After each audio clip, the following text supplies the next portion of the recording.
What are you wearing? A Canadian tuxedo. Canadian. I'm a hockey player. Let's go Blues. Let's go Blues. Let's go Blues. To all you Blues fans, we're bleeding blue with you. Let's go Blues. Let's go Blues. Let's go Blues.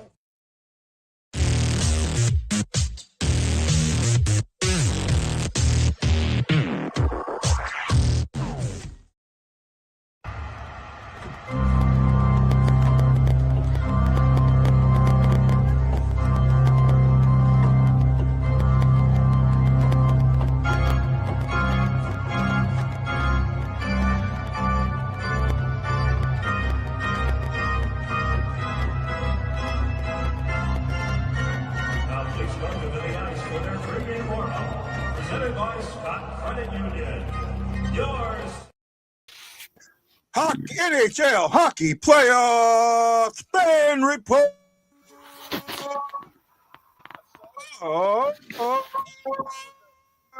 How is everybody doing? How are you, Justin? Doing well. Getting ready for game 2. Yeah, I guess maybe we came in a little early. It said 3:30 my time, which it is now, but the Pittsburgh game's still going on. And when I try and pull it up on ESPN Plus, it blanks out. It's not even there. So I guess it's not. I mean, they've kind of got it on hold because it didn't start yet. So I guess we're on hold. Thank you for holding the fort down on Saturday. Friday, I got dental work done. And right after I got it done, before we did the show on Friday, I didn't show this, but half my teeth popped out. And I went all weekend to where I couldn't chew anything because I was so afraid of my teeth coming back out. Well, they put them back in on today, and I finally get to eat some solid food. So that's why I didn't do anything this weekend. It was really hard for me to talk and to deal with some of the stuff that I was dealing with. So I apologize to you on that. Yeah, no, you're good. You didn't miss much for game 1. Yeah. I did miss. Wow, the Sabres, man, they're not giving up, are they? That is a team that was. I mean, I didn't get to watch all of it, but I paid attention to it because I had some other stuff going on. But that was a team that was not going to say, just because we just got in the playoffs, we're going to be a new playoff team. They came in, and the other game that I thought, didn't go the way everybody thought it would was the Avalanche Kings game. I mean, that was a fight right to the end. Yeah, it was a fight. I posted. I was doing stuff on it. We weren't live for it. I wasn't live for it, but I posted, intermission reactions to it. In typical fashion, obviously not being a fan of either team, you're going to get the occasional, fan from each fan base saying, "Oh, what are you talking about? You're biased. You're this, you're that." I'm like, buddy, I have no affiliation and no ties to the LA Kings or the Colorado Avalanche. So my opinions are not based on bias. They're based on what I actually see. Yeah. So no dog in the fight. Yeah, exactly. No dog. I had no dog in the fight. I don't care who wins. I had Colorado winning the series. But LA did a fantastic job of neutralizing the top guys for Colorado for the most part. Yeah, when we did our pick show, I had Colorado winning that series, but I had it going 6 games, and LA gave me hope that might be a good pick. Right? Sorry. Be able to steal a game. So they got puck drop now for $9.50.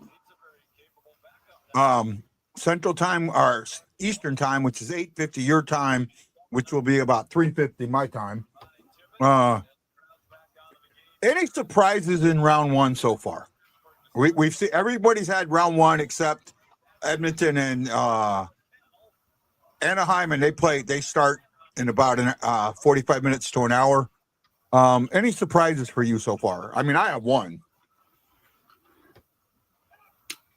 I don't think I have surprises per se. I think from what I've seen, I think it's not surprising to see what I've seen so far. I've pretty much watched every game. The only series I really haven't paid attention to is actually currently the one that's being played right now, and that's Philly and Pittsburgh. It's so hard for me to get involved in this series. I just don't care about it. I mean, Philly's coming in hot, playing well. Young guys are stepping up for them. Pittsburgh is kind of struggling right now, although they have more ozone time in this game. This series it makes me think again about how I talked about how I thought the bracket was a little weak and how I thought most of these teams like the Flyers and Pittsburgh that we didn't expect to be in the playoffs are kind of, I guess not in a way showing me why I was kind of right in that assumption, but not overly impressed with that series so far. Yeah, I kind of see what you're saying, but it's the battle's been good. I mean, the hockey hasn't been bad. I'll say that. No, it hasn't been bad. No. Right. My surprise was Dallas laying a complete egg in Game 1 at home. I'm not surprised about that. I'm not surprised Dallas lost. I am a little bit surprised on how bad they lost. But I'm not surprised that they lost. Dallas is always good for a Game 1 loss. Yeah, but getting blown out 6-1. I memean, Dallas. Oh yeah, they definitely got shellacked. That's for sure. A lot of it caught them off guard. But I talked about it in the beginning. This series is going to be close, and it's going to be coming down to the wire. This series is far from over. I expect Dallas to come back, and me personally, my prediction is I think Dallas wins Game 2. I don't see how they come back. First of all, I don't see how they come back any worse than what they did in Game 1. Game 1, they were really bad. I don't see how you could be any worse than that. But I think that they come back, and I think they win Game 2. I'm actually on board here with you on that, right? I am. I got to ask a question. I know we're doing the playoffs, but there's something. I don't know if you've seen this, but if you go in the STL Blues fan group, right? The guy that writes for Andrew Willis, who writes for the Hockey Writers, put out an article. And it's his, awards and distinctions, right? End of season awards and distinctions. I'm going to read them as is, and I want to know if any of them come up as wrong to you, because I think you're going to see one wrong. Maybe we're right. So, team MVP Joel Hofer, best forward Robert Thomas, best defenseman Philip Broberg. Biggest disappointment, Joiijn Guy. Most improved, Logan Mailloux. Rookie of the year, Jimmy Snuggerud. And then he does a what's this tell us, and I didn't read that. I just kind of browsed over everything. Do any of those jump out at you and go, dude, what are you thinking? I mean, the only one that I could really think of would be the biggest disappointment. I see, there's so many players on this team that had a down year, and there's so many people that I can say that I was disappointed with this year. I mean, even just not even on the superstar front. I mean, you have to kind of put, even though I was positive on his game, after the Philly game or whatever, in the Philly game and on, a guy like Pavel could be up there for consideration on disappointed seasons.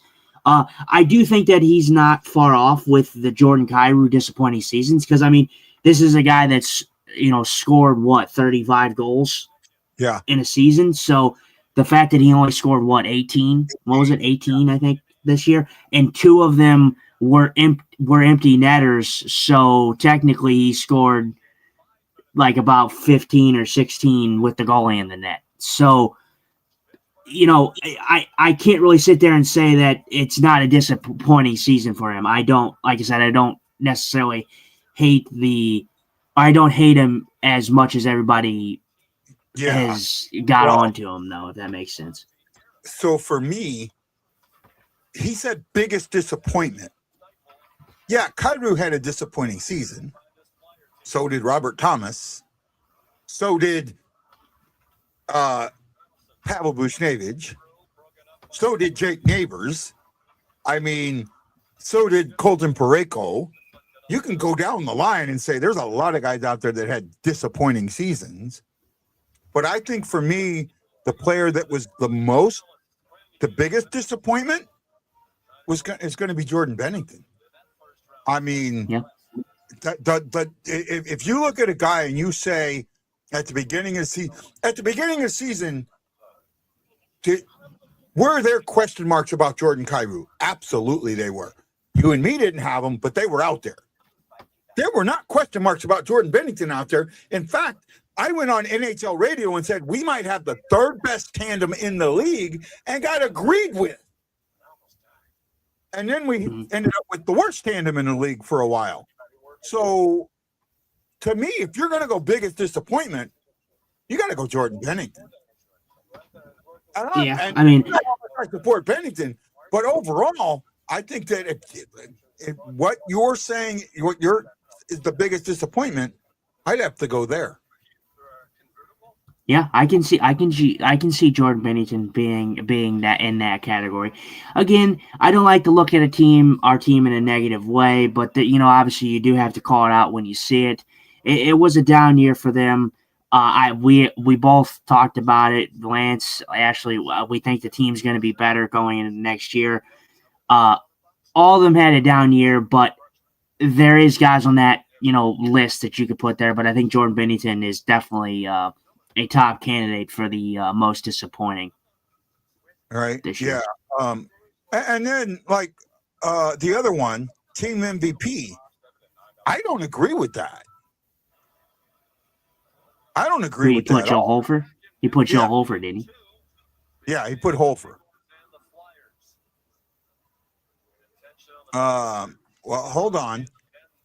Tomer wasn't disappointing, in my opinion. He was a point per player game this year.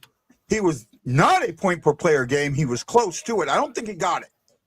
I'd have to go back and look. He got 3 points. He got 3 points. He got a hat trick in the last game. I don't know, but he was close. Again, I say that if you're comparing the seasons between Thomas and Kyrou, the difference was Thomas he was out. But the thing is what we got to take into account is both guys did miss some games injury wise, but Robert Thomas missed 18 games. If you put those 18 games on the schedule for Robert Thomas, if he plays and it is a big if, but if he plays how he was playing in the last portion of the season, the guy's looking at least 80-something points. So, in the grand scheme of things, you do have to look at the games just of how hot he was down the stretch. And it goes to what I saw on Twitter and what you sent me a couple days ago about who was the best line in the NHL since the Olympic break. And it was Robert Thomas, Dylan Holloway, and Jimmy Snuggerud. Their line was the best line in the NHL. That was the best line over the season. Over the season, 200 plus minutes played. Right. Okay. And that even more tells me that I'm not going to be disappointed with those three guys' seasons. They were injured. They came back. They played good for the team down the stretch, and they were really realistically the driving force on why the St. Louis Blues were as close as they were to the playoffs. Okay, I will correct myself. He was a point per player game. He had 64 points in 64 games played. I correct myself there. The reason that I said that he had a disappointing season was, and yes, he was injured and missed, but I thought he was a 100-point player this year. I thought this team offensively was going to explode, and it didn't. Right? You're looking at.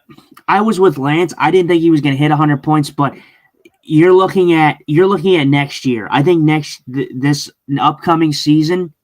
First of all, you're getting a line that's going to be set. I think you're going to get the Dylan Holloway, Thomas, and Snuggerud line, and it's going to be the line that you start off with, and that's consistently going to be your line.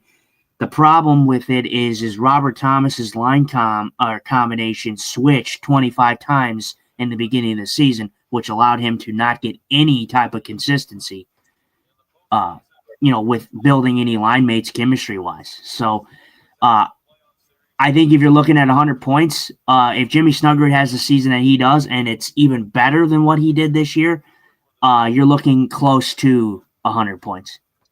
Yeah, and I also think with Kyrou, if Kyrou bounces back, and I think he will, you could see that, especially on the power play. You could see Kyrou getting back onto that first power play, right? And then you also got Carbonneau to figure out what's he going to do. And I could honestly say that beginning of the season, I thought we had possibly 3 Rookie of the Year candidates, and we ended up with almost none. I mean, Snuggerud's going to sneak in with some votes, like I said, probably get 4th or 5th, but he didn't have the season that we thought he would. No, right? Well, he was a guy too that was back and forth on different line.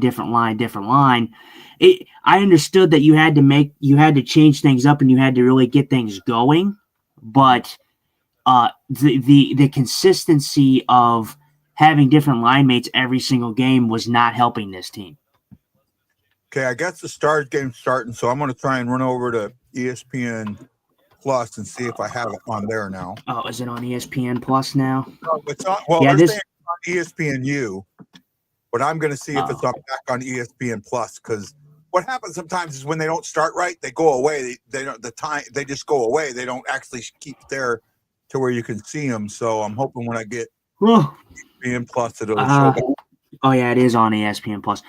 So it looks like the Flyers are going to take a 2-0 series lead over the Pittsburgh Penguins in Pittsburgh. That's not good for the Pittsburgh Penguins because they're going back to Philadelphia. Yeah, so. I just seen this. Pittsburgh hasn't won a playoff game since 2018. Yeah, or 19.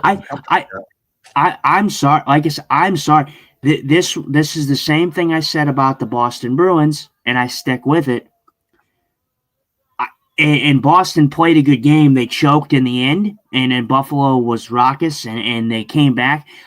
I will say Buffalo they can't make it a precedent to be behind in games, though, because Boston's not going to allow them to come back in games like they did in the first game. So Boston was leading that game for the entirety up to the last 10 minutes of the game, where Buffalo scored 4 goals in 6 minutes. So, Boston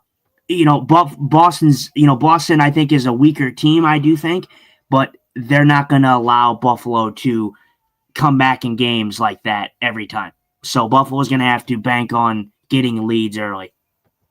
By the way, forgive me for eating. This is the first solid food I've had in 3 days, 2.5 days. So I've got to eat something. I can't handle something anymore. Yeah, that's fine.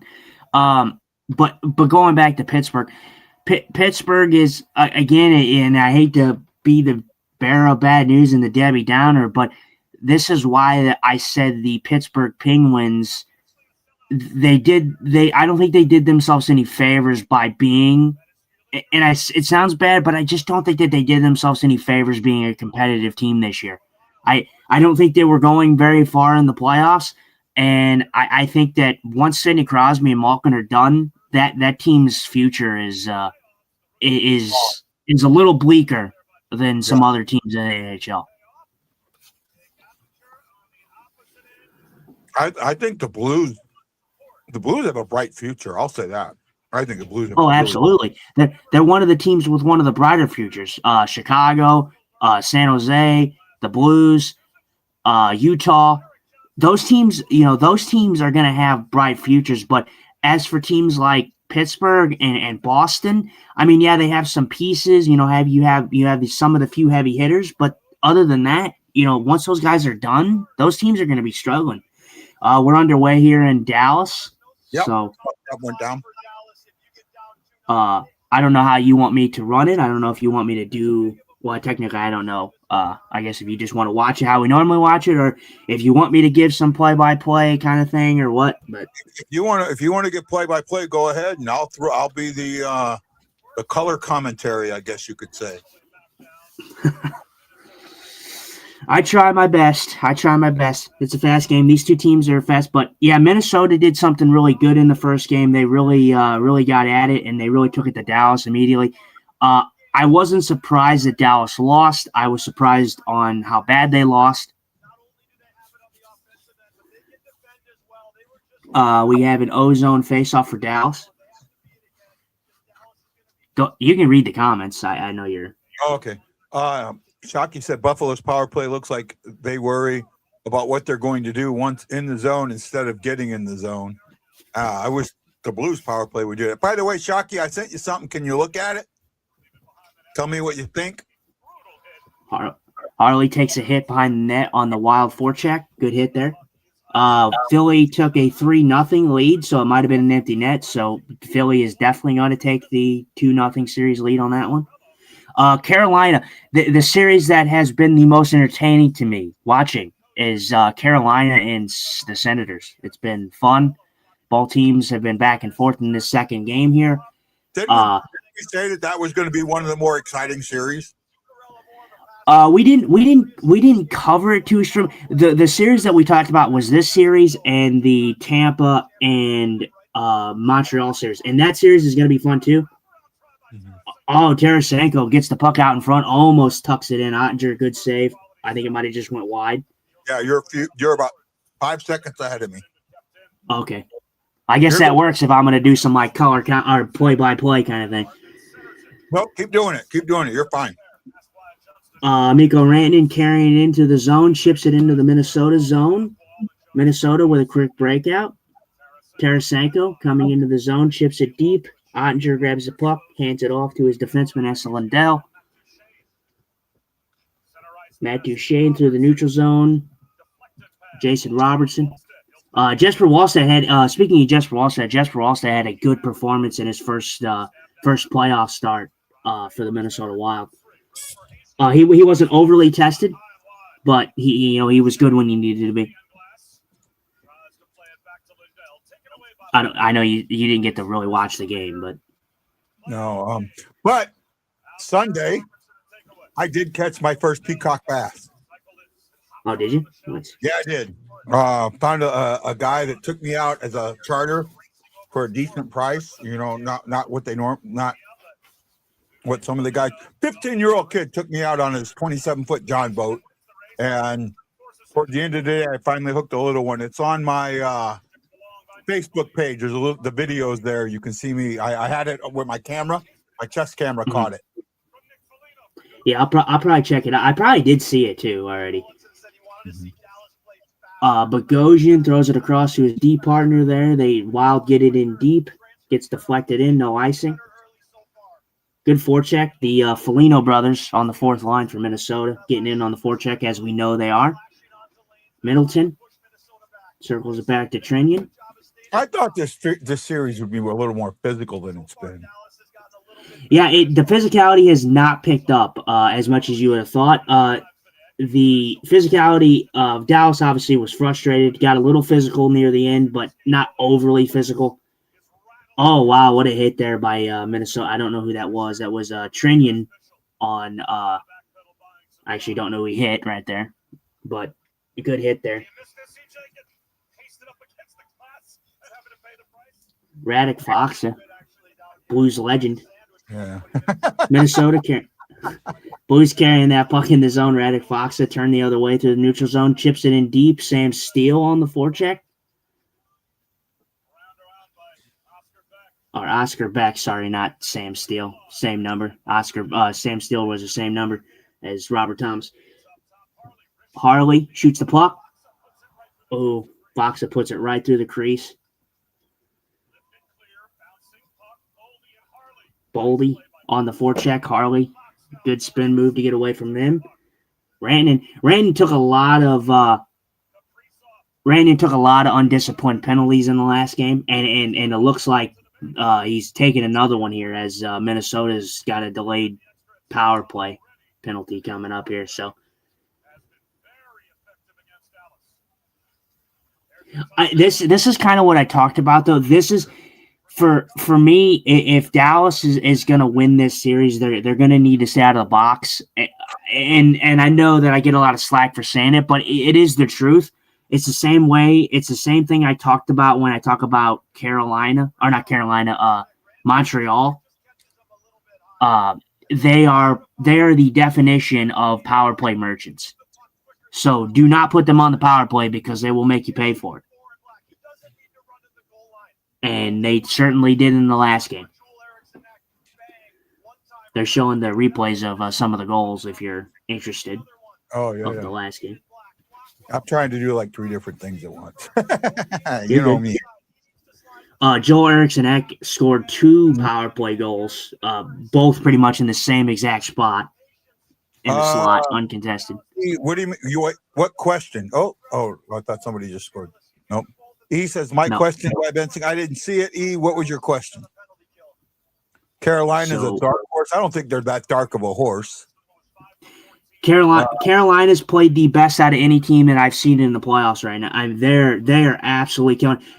We talked about Carolina not being as physical and Ottawa winning that physical series, that physicality in the series, but Carolina, especially in the first game, they took the physicality to Ottawa. Actually, right now it says there's 14 people watching this, but I don't know how many of them are fake from YouTube, but I'll take it. And it is cool that we're doing this. And during the season, during the playoffs, I'm going to call us the NHL playoff hockey fan report. All right.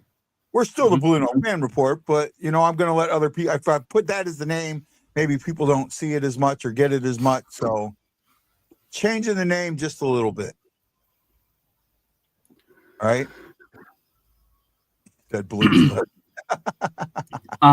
Minnesota's still on the power play. Minute 21 left. Minnesota just chipped it in for an offensive zone draw. Smart by them. They want to take advantage of this PK that struggled in the first game. Joel Eriksson Ek on the faceoff. Minnesota wins it back, but 2-0-1. So out of the zone, Kaprizov has to go back to retrieve this puck. I don't know if you saw Kaprizov's goal, but Kaprizov's goal looked like he had no room and absolutely just roofs this puck in the last game. I don't know if you saw it. No, I didn't see it. I got to see some of it. Goal. Boldy carries the puck in, throws it around. Hartman, everybody's favorite player in St. Louis, Ryan Hartman, loses the board battle. Dallas gets a clear. Yeah, crucial kill here for the Stars. Sure. What's up? Penalty. What'd you say? Penalty kills looking a lot better for Dallas. Yeah, it is. Yeah, it struggled in the first game. You're off in the corner, circling it down to Johansson, up to the point to Faber. Faber, who was my MVP in the first game for Minnesota. Johansson, you're off. Over to Faber. Faber with a shot. Good save by Ottinger. Tarasenko at the point and gives it away, and Dallas clears. And Minnesota's offsides. And the power play is killed off. So Dallas gets a well-needed penalty kill. Yeah. Oh, that was a well done penalty kill. They never let poor Minnesota keep the puck in the zone. They never let him get set up.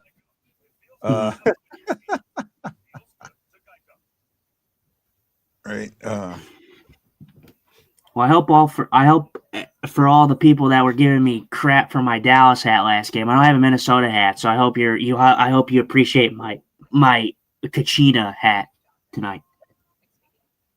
Not taking any sides. So I want to address that. Okay? No, I'm going to address that. Look, we are Blues-centric show, and that's fine. If somebody wants to come on this show wearing somebody else's gear, including me or Justin, we have zero problem with that. Okay.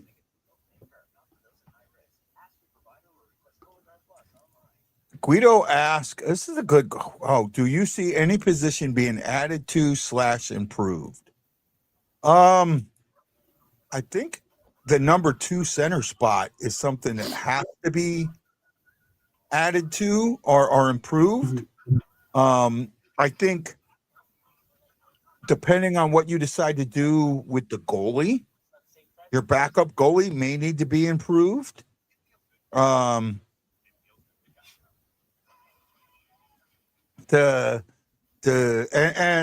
your fourth line center is going to have to be improved. Sonny's gone, but if you bring whoever you bring in for that, he's got to be an energy guy. And that was the one difference with Sonny.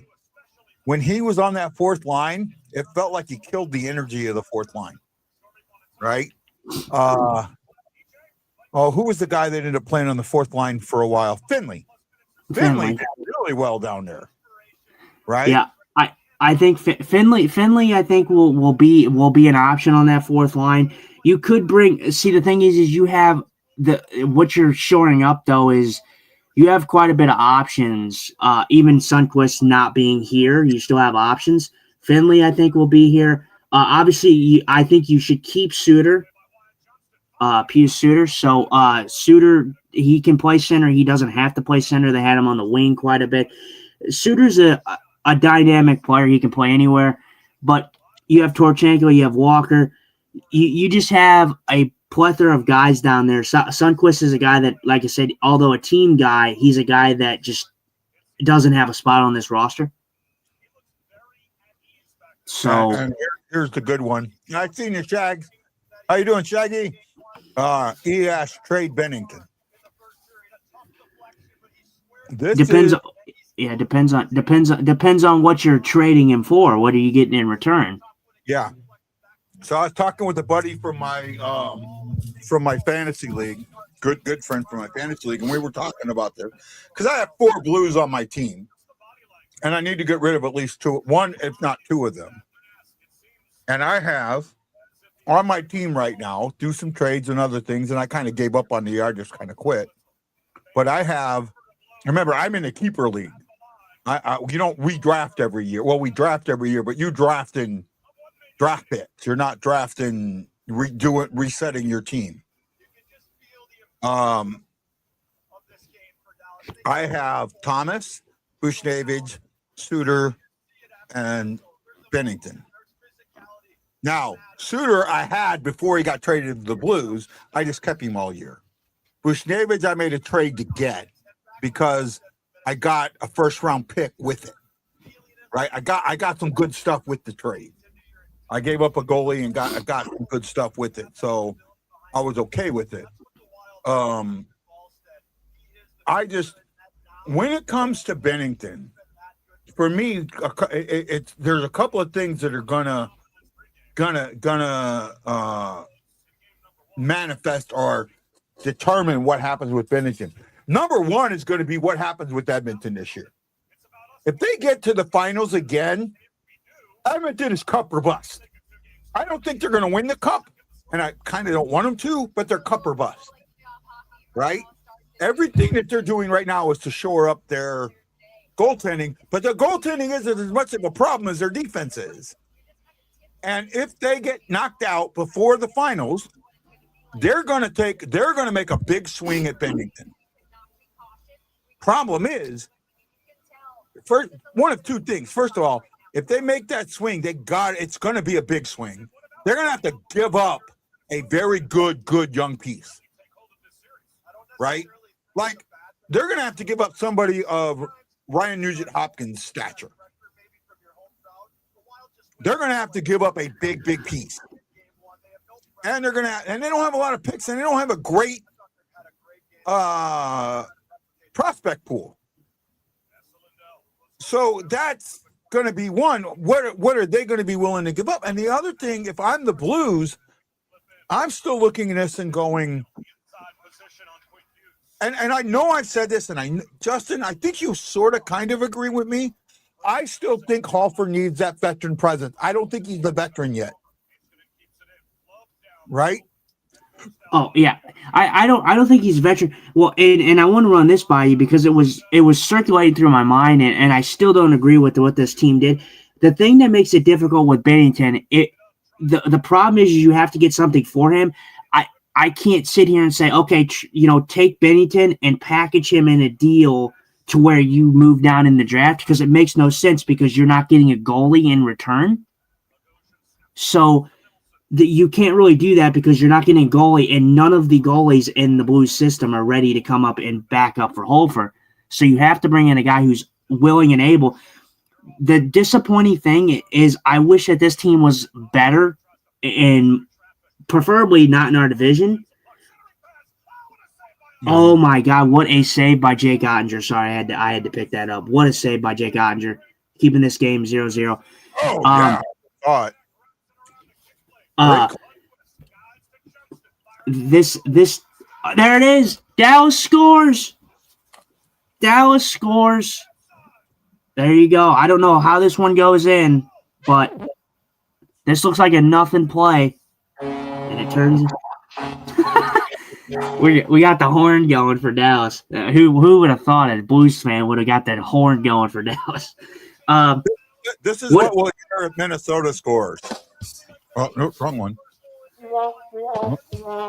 Ooh, this is a tough one. Well, you should have played that sound for this goal, guy. Look at how this goal goes in. It banks off the backboards and hits off the goaltender. Yeah, there we go. That's what we're going to hear if Minnesota scores. Did you see that goal? No, I didn't. I was trying to find the button.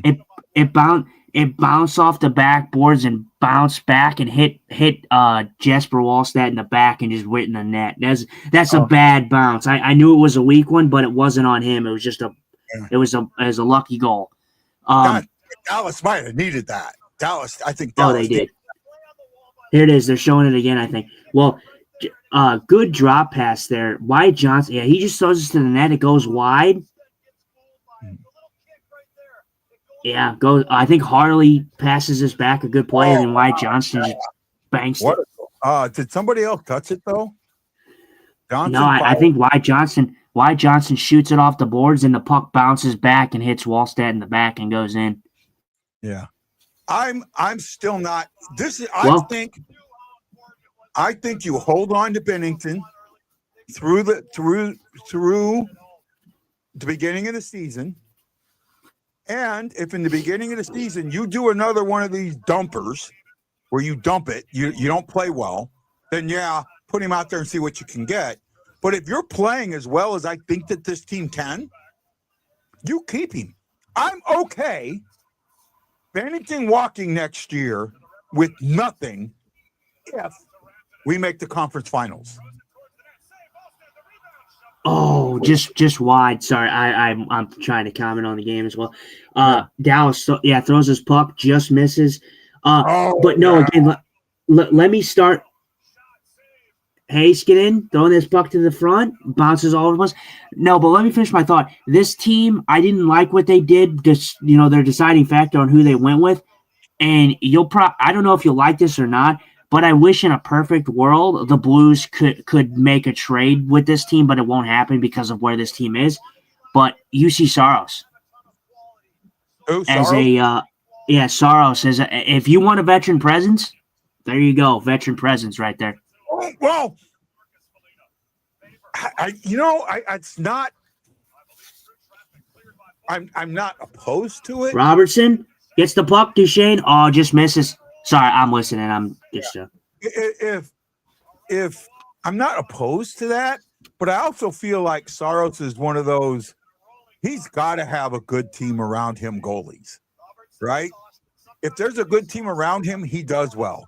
If there isn't a good team around him, he's in some way Bennington-esque. Like his tirades are worse than Bennington's in my idea, right? Shaggy, that's exactly what I just said. Shaggy said I would keep Bennington to start next year and trade him midseason depending on how things are going. That's exactly what I believe. And like I said, I'm okay not getting anything for Bennington, him walking in free agency. If this team is a 1 or 2 team and does make it to the Western Conference Finals, I'm okay with getting nothing for Bennington. I mean, I know people think that that's a stupid thing to be, but I'd rather have a guy that I know can get me to the Western Conference Finals or beyond than get some draft picks that I don't know can do anything. Yeah, I mean, for me, I think with Bennington, I'm fine with keeping Jordan Bennington into the next season and starting him out. I do think that this team will have a better start, but again, like I said, once you do get to the point in the season, and if the Blues are in a playoff spot, then fine, whatever. You can run through it. You can take your run at a playoff run with Bennington if you're in one, if you're securely in one.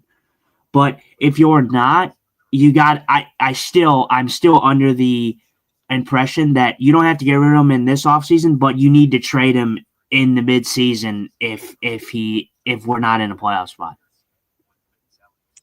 Okay, that very good point. If we're not in a playoff spot. Now, I would say I'd caveat that if we're not in a top 3 spot. If we're in a wild card spot, I could see making the trade. If you're in wild card 1 and you're 4 or 5 points out of 3, then yes. But if you're in wild card 1 and you're within 1 or 2 points, you're like bouncing between wild card 1 and 3, then no. But if you're in 3 or better, then no, I keep him because come playoff time, and we've already seen this happen. This is how short-term memory Blues fans are. We have seen a backup goalie or a second goalie outplay Bennington, but when it mattered, fail, and Bennington come back and save this team. Oh yeah, that was just a complete. Yeah, just a lucky bounce, lucky goal. But like you said, Dallas needed it. Dallas needs to come alive here. I still haven't felt Dallas hockey yet. I tell you what, I put that goal a lot more on Winstead than you do. I think that goes a lot more on him for not closing. The way he came into that, Wallstead, the way he came into that, he didn't cover that post. I didn't say. Well, just the angle of how everything was. Yeah, he could have closed it off a little better. Oh, there it is, Brock Faber. There it is. Brock Faber scores. Good play by Brock Faber. Brock Faber is going to be something special for the Minnesota Wild.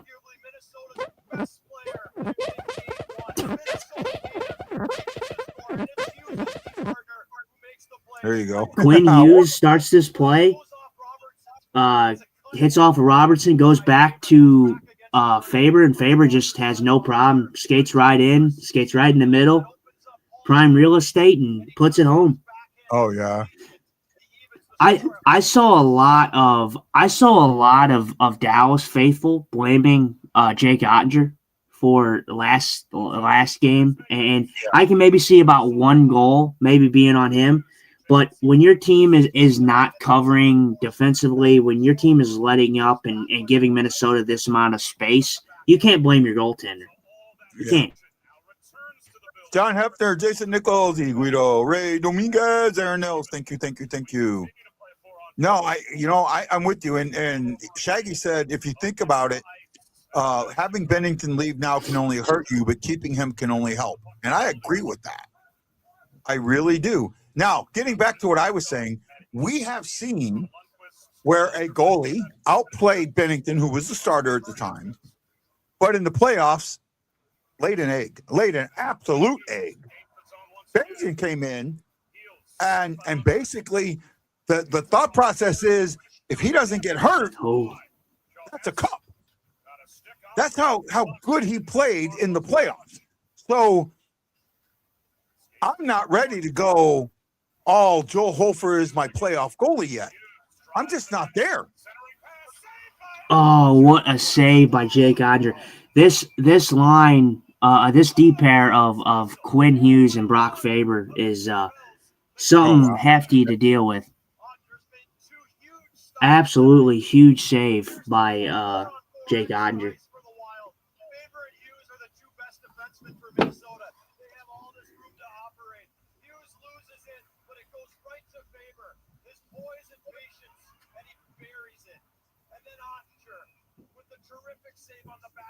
Oh man, what a save by Jake Odger. That would have made it 2-1 for Minnesota. Yeah, that's what you call a very timely save. Yeah, Dallas has got to do a better job helping out Jake Odger. Odger has been left out to dry way too much.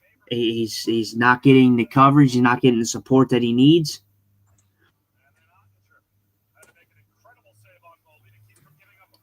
Heiskanen throws his puck back. Lindell shoots his puck, gets blocked. Heiskanen to Lindell.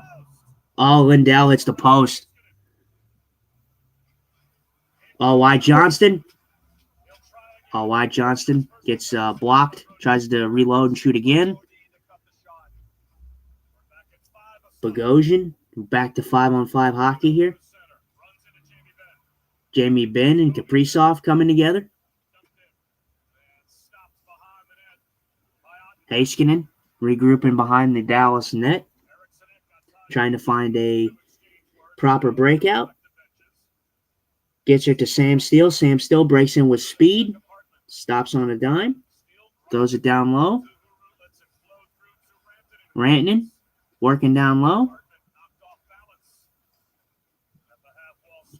Steele on the half boards, fighting. Throws this around. Boys are still chirping at one another. Minnesota, almost two players run into each other almost there. I pretty much did. Tyler Myers, I'll tell you, Tyler Myers, the pairing of Tyler Myers and, was it Liam Bichel, I believe, in the last game? They were god-awful in the last game.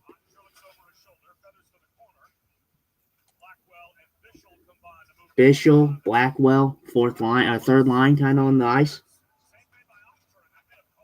Foligno, fourth line on for Minnesota right now. Bichel trying to get that puck out. Blackwell regroups. He has enough mustard to get it out to the neutral zone. Oh, what a hit. What a hit by Colin Blackwell.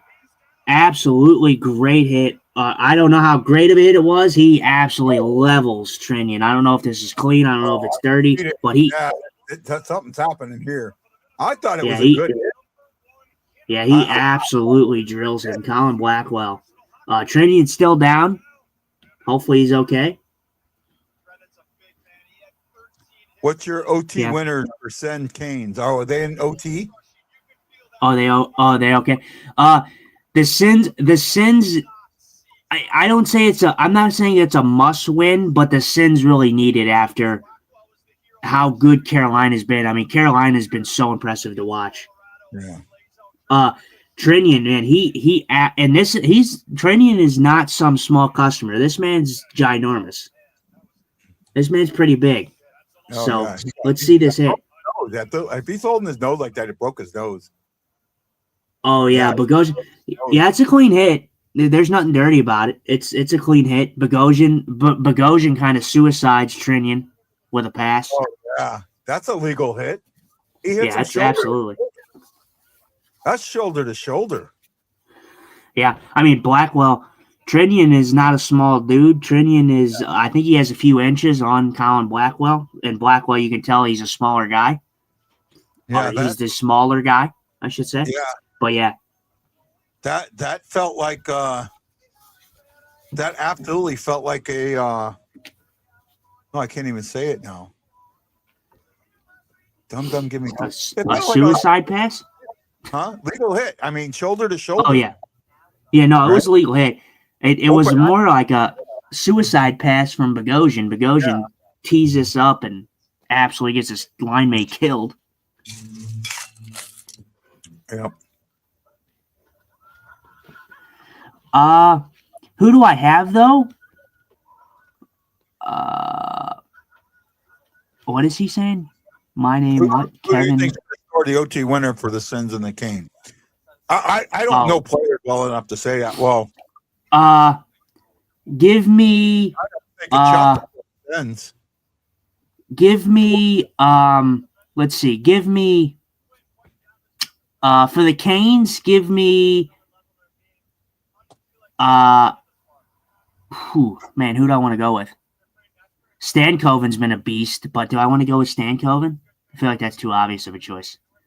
I'm going with Brady, so yeah, I'll stay with Stankoven. I'm gonna go with let's go with Aho. Aho scored one, but he needs to get going, so hopefully he can get an OT winner. And for the Sens, I'm gonna go with let me go with a deflection from a guy like Batherson or Ridley Gregg. Schulte might need something on that team to get him going. Who? Schulte. I'm probably saying the German probably, guy. Yeah. Oh, Stutzla. Tim Stutzla. Yeah, Stutzla. Yeah, Tim Stutzla would be good for him. I wasn't even really thinking about him. Yeah, he's been relatively quiet. It would be nice to see him. Whatever it is, I do think though that the Sens, like I said, it's not a must win, but I think the Sens need this one to keep it a little bit in close, because if you go into Ottawa, and I do think that Ottawa is good for at least a win in Ottawa, but if you go into Ottawa down 2-0 and then you lose game 3 and it's 3-0, I think this game's over. I think the series is over. Because I don't see Carolina losing 3 games straight. Yeah. Or 4 games straight, sorry. Not 3, 4. Yeah, you've got to get this one. What? For the Sens, they need to win this one. You know, Taryn is one of the biggest destroyed. I don't know what you mean by that there. Trenian is one of the biggest guys in the league, and he just got absolutely killed in that play. Right? I mean, that was mostly on Bogosian. Bogosian suicides him a little bit, because it was a clean hit. Johansson gets his puck out. Oh, breakaway! What a save by Jake Ottinger! Unbelievable. This guy is just insane, man. Now we'll get the breakaway. Yeah, Boldy, a guy like that too. A guy with so much skill, and Boldy who has a breakaway like that, and Ottinger just making it look routine. Nope. What a save! Cardinals are not too bad. They're having a surprising start to their season, but I'm waiting for it to fall apart. They lost today. They did. Yeah. Yeah, 5-3, I think. 5-2, 5-3, something like that. But yeah, they just swept. I know they just swept the Astros. My Braves kind of have an up and down year. Not off to a fantastic start. But 4 minutes and 15 seconds to go in this period. Minnesota on the forecheck. Dallas gets the puck through the neutral zone. Heiskanen carrying this in. Trying to throw this to who was that? Heiskanen at the point. Throws his puck. Just misses wide. Duchesne carrying this puck back to the neutral zone. Spins. Oh, pretty much turns it over to Ryan Hartman. Ryan Hartman kind of gets away with a little bit of a hold there on Bischel. Let that one go. That's playoff hockey.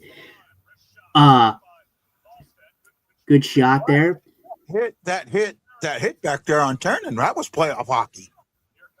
You go over the middle unprotected like that, you're going to get hit.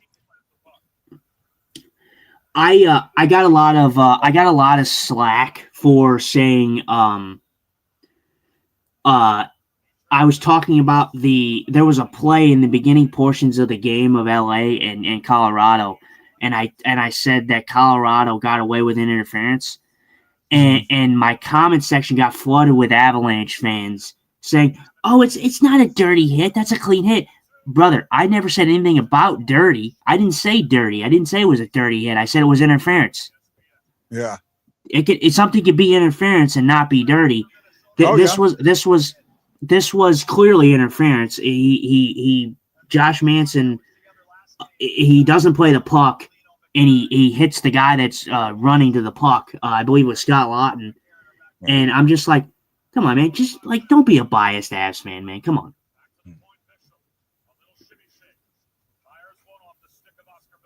Then you had some embellishment tendencies at the end. Josh Manson again, actually.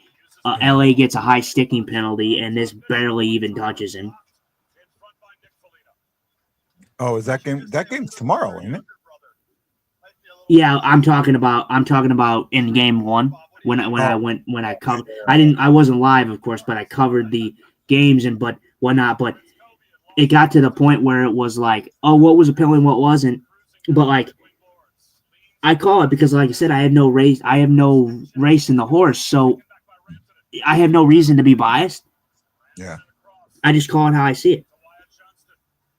Wyatt Johnston, good turnover there by Minnesota to turn that puck over to get that puck back. NHL can only change. Let's say they can fix one thing between this season and next season. It's got to be officiating, right? They've got to get that under control, right? To make sure that each night that every ref is calling, all 32 refs or how many ever it might be, whatever it is, they're all calling the 64 refs or whatever it is, They're consistent. You're saying consistency. Yeah, consistency. Oh, nice hit out of the midair. That's a nifty play there. What a play there. So Shaggy says overtime. The only change I'd make to overtime, really, if I can make one change to overtime, only one, it would be I put in a 2/3 rule. You cannot purposely bring the puck back into your defensive zone. If you do, it's a face-off in your defensive zone, right? Now, caveat to that would be if let's say that the team's got it, there's a pass and a pass misses, and the puck goes all the way down. I'm okay with that, but purposely skating out and bringing it back into the zone, I would stop that. Does that make sense? Oh yeah, I'm with you. For me, honestly, my thing, like, and I've talked about, I think you're right. I think the one thing that I would change would be the consistency. It's a hard kind of thing to fix, but if you're asking me, oh, what's the one thing you would want to fix if you only had one, a chance to fix one thing, it would be the consistency. My thing actually might surprise you. And I don't even think it's more. I think it's on the ice, but I don't think it is really on the ice. And I don't know if you know where I'm going with this, but I think the one thing that they need to fix is player safety. Yeah, but I mean that's a harder one to I see where you're going, but I would be fixing some other things before I fix player safety. Right? I think you can't bring the puck back behind your blue line more than once in OT. No, I don't think you could. Once you cross your blue line, you can't come back at all. Right? Or actually, let me rephrase this. Once you enter the offensive zone, you cannot bring the puck back into the defensive zone unless, quote unquote, purposely bring it back. So, for example, a guy passes the puck and it bounces off the stick and goes all the way back in the zone. I'm okay with that. That was not purposely taken back in the zone. But a guy that skates it out of central, out of the offensive zone, and then goes all the way back, that is wrong, right? That is wrong. And then I think I would also look at, now I talk about a pass, and that's fine. And what you might see some teams doing, taking the puck and just firing it all the way down there, that would be the same thing. It has to be a legitimate missed pass, not you just firing the puck down there. And yes, that's a judgment call, but I think for the most part, refs will get that right. Shot says make me see the short change. I'm okay with that too. They do switch sides though, right? They make it the long change, make it the short change instead. That's in what you're saying, don't switch sides. Oh, yeah, no, I don't have a problem in the regulation. I don't have a problem with the whole switching sides. I just think the long change in overtime, especially if you're playing 5-minute overtime, and with the way the rules are, with the fact that you're able to just take the puck out and just circle around in your zone, carry it out, and then just wear guys down, and then they're incapable of making a change because they're tired and it's a long change. I don't like that. So you either have to implement the rule that that guy was talking about, where you can't take the puck out intentionally, or you have to change it to where the change is not a long change, it's a short change. Yeah, one of the two. I'm with that. But and I'm with you. There's bunch of stuff that the NHL can change, but we're going off of one thing. I just was bringing it up because I think it's an interesting topic because no one really talks about it.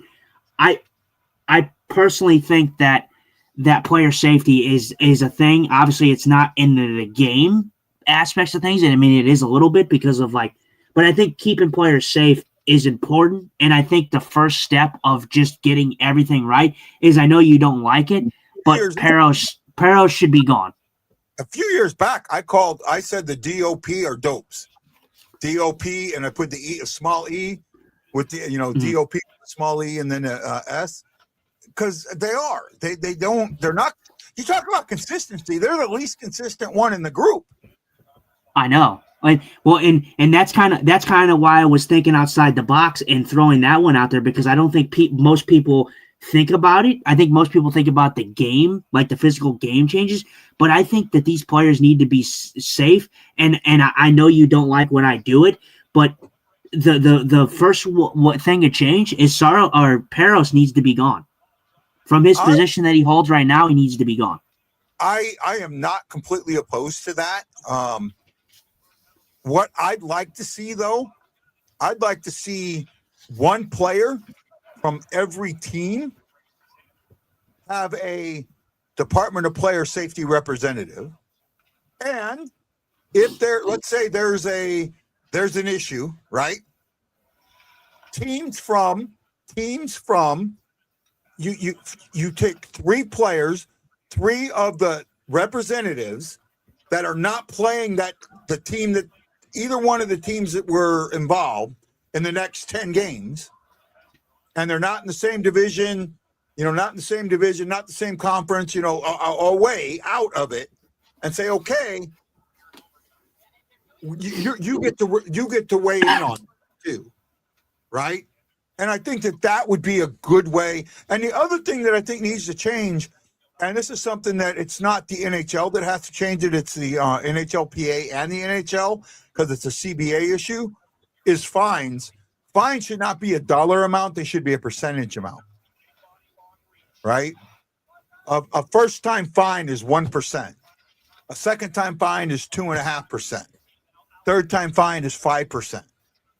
You suspend a guy, it's a game check. Okay, great, but if it's just a fine, it's $5,000, and $5,000 does nothing, right? And you can make the fine 1% of his game check, or 5% of his game check, 10% of his game check, 15% of a game check, right? Because their play's broken down by games anyways, and it's a pre-taxed fine, so it affects it even more. I'm all for that. They're showing I'm on ESPN Plus, and they're showing the overtime between the Senators and Yeah, I'm watching it too. yeah. Good stick there, Mike. That's a good way to kind of put some. The one thing about hockey is the one game above any other that polices itself for the most part. For the most part, it polices itself. However, the police need a little bit more incentive to police a little better. Right? And I just think the fines aren't enough. Yeah, and we're talking. You're talking about fines, and that's a good point. I think another thing that the NHL needs to adapt, and we talked about this on the show, that I would be all in favor of. They would never do it because I just don't see them ever doing it. But if you injure a player, you should be out for however long that player is out for. I love that, and I hate it at the same time. Yeah, I know. Yeah, because then you get into the situation where freak accidents happen, right? Yeah. So, right. But let me put a gray area in with that then. Like, I think it would have to be like the only way that would ever be implemented is if it was like you got called for like an intent to injure. Like if it was like a 5-minute penalty, like if there was intent to injure, which they have called before, which is a penalty. If you're getting like because you can't like have a guy miss games who like had a tangle up with a guy and then just like accidentally fell on him. I'm talking about like cheap, dirty, really out there hits, really out there dirty, cheap shots.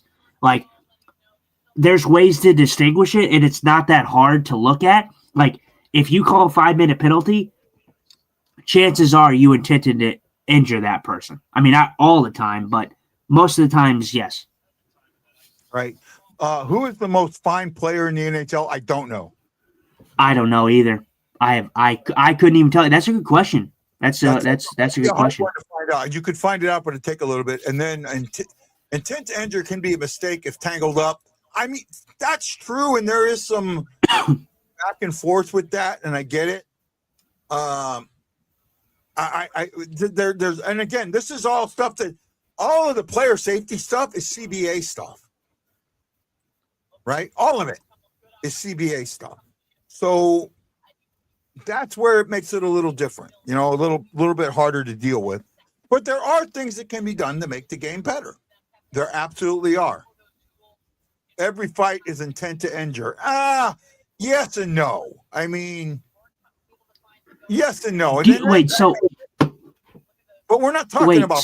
We're talking about dangerous. We're talking about an unprotected player, a defenseless player, getting nailed. On getting his back pushed or getting his head pushed into the board. Boarding, kneeing, like anything that is intentional. And again, I get it's a gray area, but it is not that difficult to go on the replay and look to see there's intention. They review that type of stuff, 5-minute penalties. And I get that accidents happen, but I think that it would be a great way to really deter these players from making these types of hits and types of plays. If you say, okay, well, if you do something like that, if you're cheap enough to do that, then you're gonna miss out on some of the money that you get to play the game with, and you get to sit. You don't get to play until that player comes back. So you get you reap the benefits of what you sow.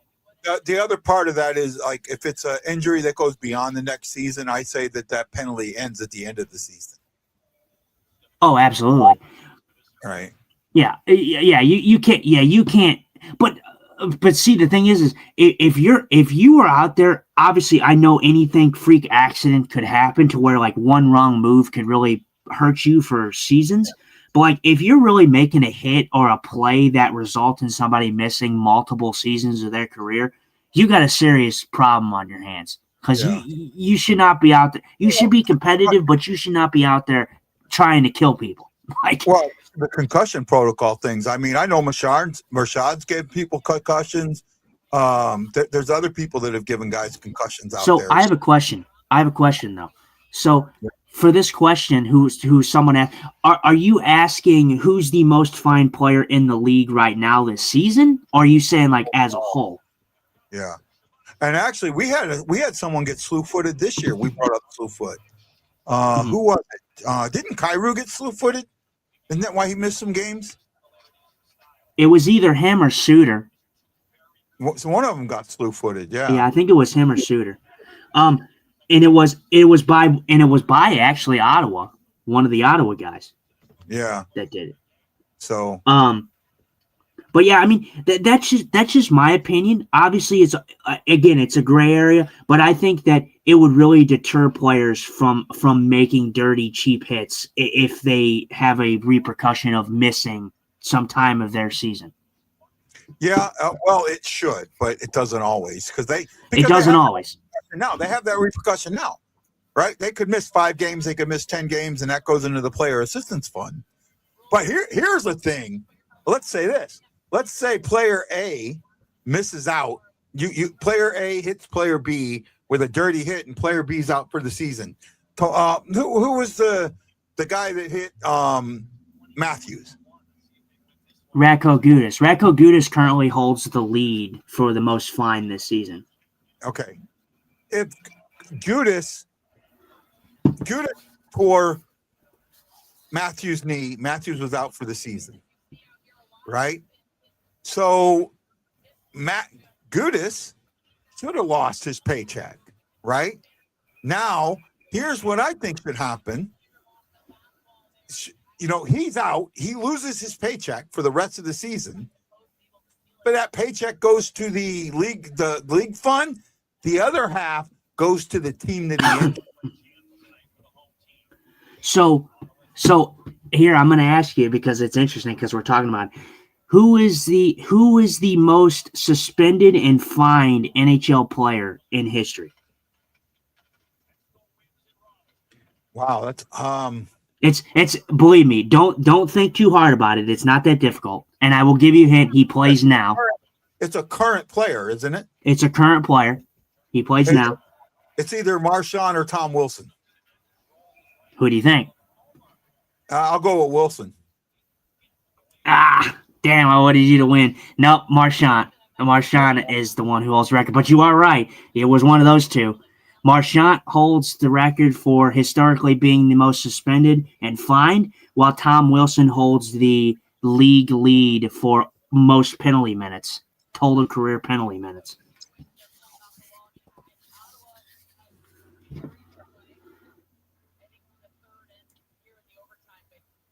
Doesn't surprise me at all.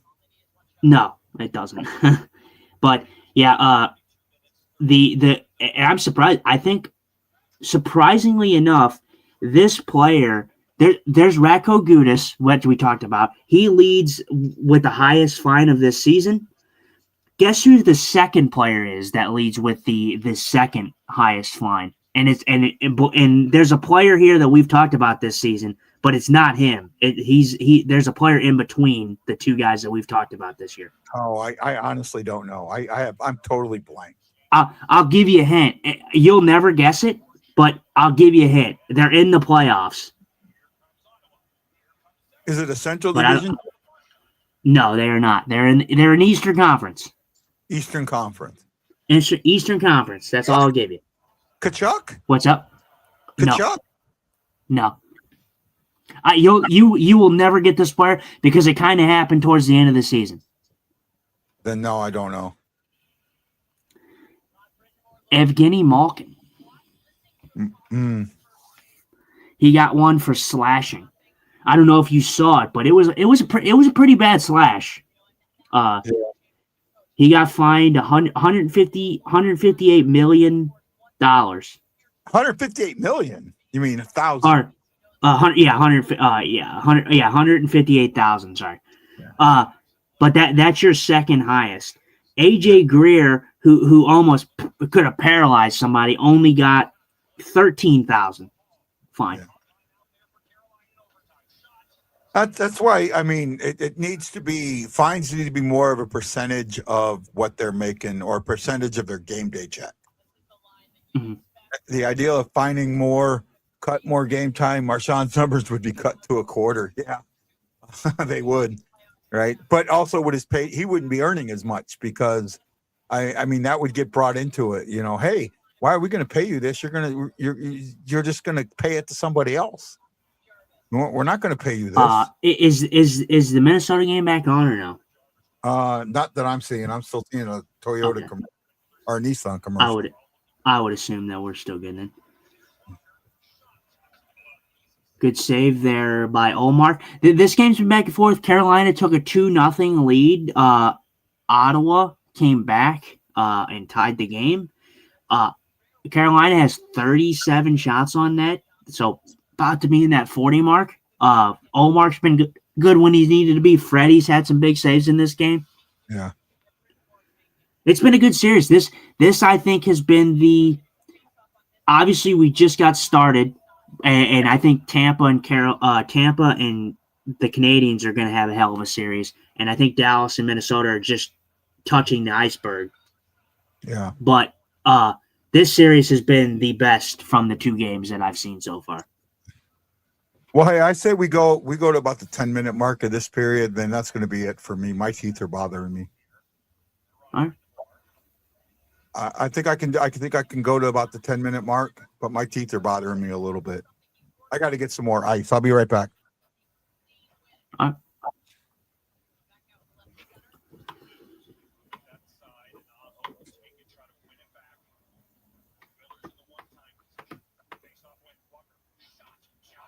Oh, just wide there by Sean Walker there of Carolina. Svechnikov shoots it on. Kick save by Olmark. This puck gets thrown around. Good forecheck there. It's going to be icing on Ottawa. Shots 38-28 for the Carolina Hurricanes. Let's see. Let me go over real quick and see if Dallas and the Wild have started second period. They're about to start. Depending on the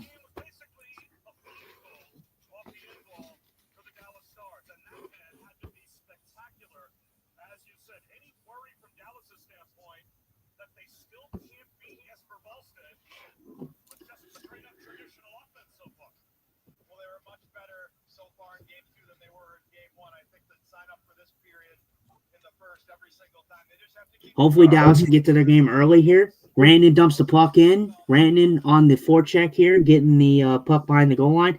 Johnston throws his puck across the crease, just misses.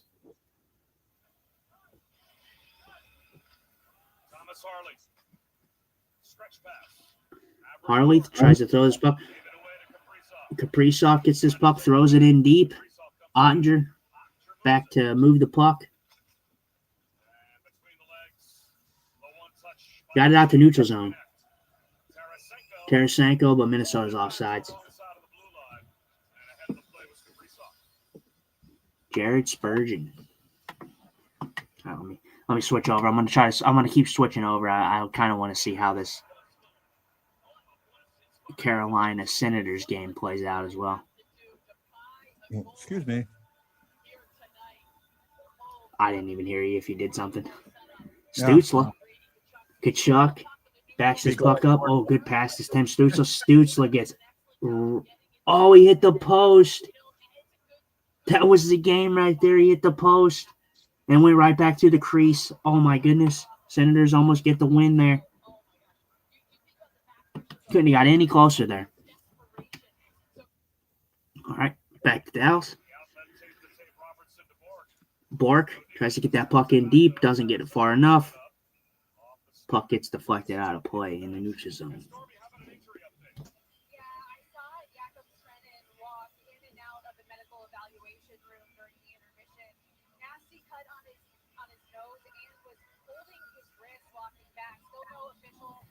So it looks like Trinian has not returned yet to this game. Unfortunate for the Minnesota Wild, but this was a clean hit.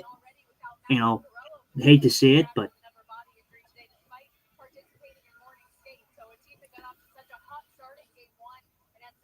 Bueno throws this back to Middleton. Middleton gets it in deep.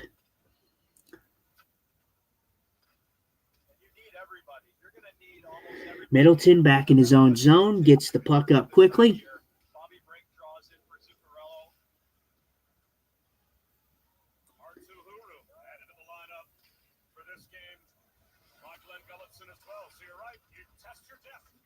Bishel trying to get this puck. He loses it at the point.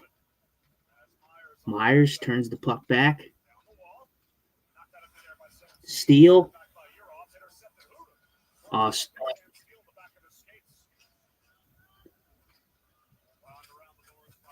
Jamie Benn gets that puck from behind the goal line. Bishel throws his puck, misses wide. Minnesota retrieves. Foligno just throws it in on Odger. Odger plays the puck. Smart move. Very Bennington-esque right there. Oh. Looking like a Dallas power play here.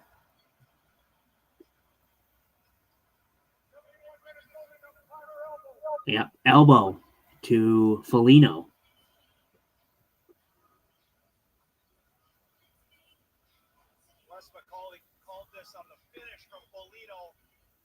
Oh, yeah, that's the right call. Little undisciplined there by Foligno. The only thing better than that penalty is his big nose. Come on, we gotta have a little humor. Yeah, tomorrow I'm only going to be able to do a little bit more. My teeth are hurting me. Probably go to the power play. My teeth are hurting me. You're good. Tomorrow they play at 1:30. I will probably try and come on at 2. Right, but I'm not promising you guys. So if I come on, I'll just pop on. So look for me during the Buffalo game to come on. Justin, you're always welcome to come on with us. And, you know, I'm kind of trying to set it up so you can do shows on your own if you want, if I'm not here. I'm doing the best I can. But right now, they're doing more work on my teeth tomorrow also. So yeah, that's fine. What's going on, Wendy? Sorry, I don't know if we ever got to your comment there. What's going on? Hey, Wendy, what's up, buddy? We're just Foligno steals his puck. My friend. Not much going on there. Duchesne gets the puck back. I had people telling me, talking about, you know, I was thinking about this, and I'm going to bring up a sore subject, but this isn't aimed at you, okay? Look at Chicago, and in they got Bedard 3 years ago. Oh, that might be a goal. Wow. That might be a goal. It might be. Yeah, this will be close. Because even though I think the puck crossed the line, the way that puck was, I think it crossed the line, and he got pushed into the net. That might be a goal. This will be interesting. Well, let's see here. Dallas gets a good. Randon gets in the zone. Yeah. Oh, you know, I don't think this puck goes in. No, it doesn't. No, it doesn't there. But the way he's pushed in. Yeah, he gets. He kind of gets tripped. Kind of gets propelled into the net there. By good job by. It should be, but it won't. Yeah. Yeah, it should have been a penalty. Rantanen goes into the net hard and then gets shoved by a defenseman. I'm surprised. Here's something interesting that people don't know. He goes into the net, knocks the nets off the mooring. The player that has the puck fires the puck, and it doesn't go in the net, but it crosses the red line over the blue paint and keeps on going.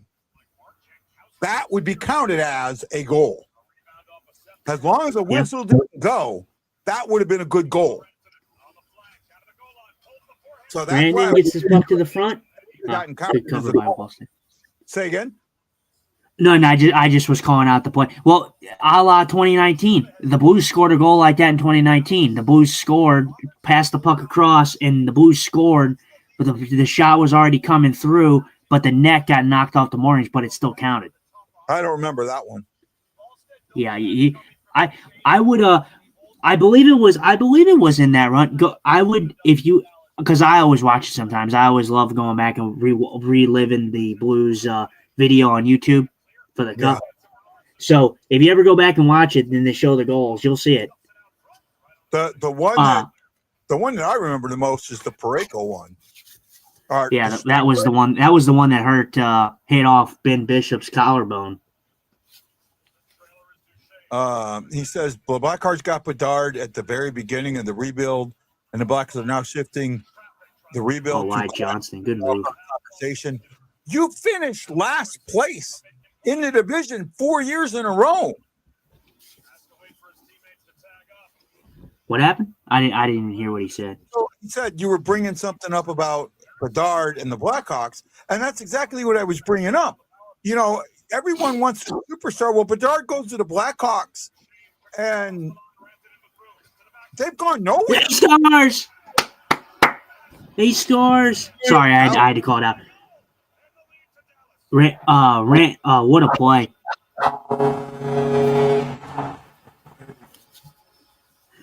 Dallas gets on the board on the power play. That's good because the power play is not looking good, or was not looking good. These two teams getting feisty after this goal. I don't think that there's anything wrong with it. I think it's on sides.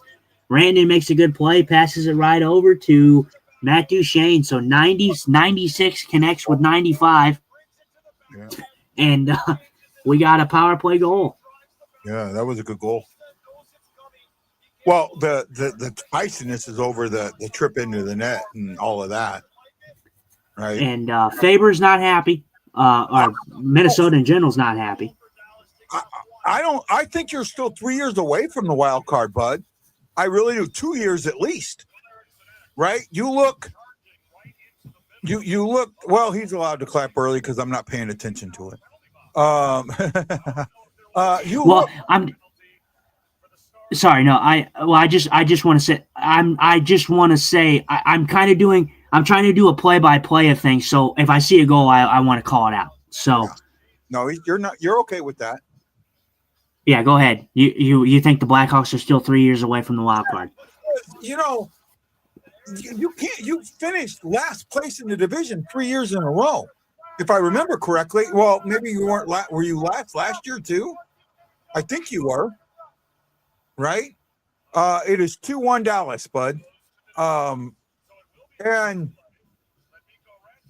I don't think I honestly think that right now, you just adding young guys, young talent doesn't help your team. You need to get away from young talent and add veterans, add guys with grit, add guys that understand. Always snap that stick right in two. So I'm confused. I'm confused on how Minnesota's getting an extra, they said. But I'm confused on how I get that there's a scrum and you want to calm things down, but I'm not going to be like some homer here. I'm not against Minnesota, but how does Dallas score a goal and then Minnesota initiates this scrum, and then Dallas is getting how are they getting penalties? I don't know. I mean, like I said, I'm not trying to be a homer. I know it may come off like that, but again, the Dallas just scored a goal, and then Minnesota came over frustrated about something. Maybe something happened where they missed it, but again, oh no, Minnesota's. How does Minnesota come out with a power play? How? What in the world, dude? I mean, how is Minnesota on the power play? Dallas scored, and Minnesota initiated the battle in front, or the battle on the side there. Well, because usually the guy that gets called for it is the one that responds. It's not the instigator, even though it should be. It's never the guy that throws the first punch. It's always the guy that defends himself. That's why I hate bullies, right? Bullies don't, bullies. I've talked about this so many times where a teacher will. Oh, he broke a stick. I understand they completely. I just look at that and I'm like, Dallas scored, and then Minnesota goes over to Randon and Brock Faber's angry, and then Joel Eriksson Ek gets in there, and I'm kind of flabbergasted on if you're going to get penalties. Why is someone first of all, why is Minnesota getting the power play? If you're going to call penalties, they should have just been match penalties for roughing. And I don't know this. Did you have more missed man games than the Blues did? I know the Blues were up like 160 man games missed. Good save by Ottinger? Huh? No, I just was saying good save by Ottinger on the Baldy shot. Sorry, what'd you say? Did you ask me a question? No, I was asking Wendy. Oh. How many missed man games did they have? See, the thing with the Blackhawks, the future's bright for the Blackhawks, but the Blackhawks, the problem that the Blackhawks are going to find themselves in is the fact that teams like Dallas, Colorado, Minnesota are good right now, and they're in that win now territory, while Utah, I think Winnipeg is still in the fight, but I don't think that they're a very good team, but they're still in the fight. And then the Blues, I think the Blues are farther ahead than the Blackhawks are. Oh, yeah. So that's why I think that the Hawks are going to be bright. They're going to have a bright future, but it's going to take them a while because there's teams ahead of them. In the division, if I remember correctly. Right? What's up? I think the Blues were 5th in the division. I don't know. I don't know. I don't know if we were ahead of Nashville or not. I think we might have been. Yeah, we were 5th. We tied the Predators, but we had more regulation wins. Yeah, we had more wins. Yeah, regulation wins. Oh, there you go. There's your penalty. There's your penalty. Minnesota's going to the box. So they evened it up. Yeah. Well, I don't know. I don't know how well of the trip this was, but they're calling for a trip. Yeah, trip. I don't know. Wendy, I'm sorry, but St. Louis, he said St. Louis's future is weak. Dude, really? Say that. We have. Oh, yeah, that was a penalty. That was a penalty. With the what we have, first of all, we have 3 first-round picks, 2 of them in the teens, one in 11, the other one in the teens. We also have Carbonell coming up. We have Yurko. We have Uric. We've got Snuggerud, who just played. We just had 2 guys on their rookie season. We're not as weak as our future is not that weak. In fact, I'll tell you what. I guarantee you next season we finish ahead of Chicago, and I'll make any bet you want to make. Any bet you want to make. We will finish ahead of Chicago next season. Yeah, I don't think that that's a very out there take, but I think, like I said, I think Chicago's future is bright. I do, but I look at the teams ahead of them, and the Chicago Blackhawks have to jump over a lot of teams. He says the Blackhawks have the brightest future in the league. Dude, now you're a homer. I'm sorry, you're being a homer right there. They do not. How can you be last in the division 3 years in a row and then turn around and say we're a wild card team? We have the brightest future in the league. Are you saying that you're a wild card team next year, Wendy? Is that what you're saying? Is that what he's saying? Yeah, I don't think you're a wild card. I just look at, like I said, I do think Chicago has a bright future, but again, the teams that are ahead of them, there's too many teams for Chicago to jump, and they're not a solidified, well-rounded roster yet. Yeah. Bedard is coming into his own, but I'm with Lance on this one. I think play homer. I'm going to call you out when you play homer. You call me out when I play homer, and I try and play down the line. But to sit there and say that St. Louis has a weak future, I'm sorry, man. There's no way you can say that. There's very few people that will say that.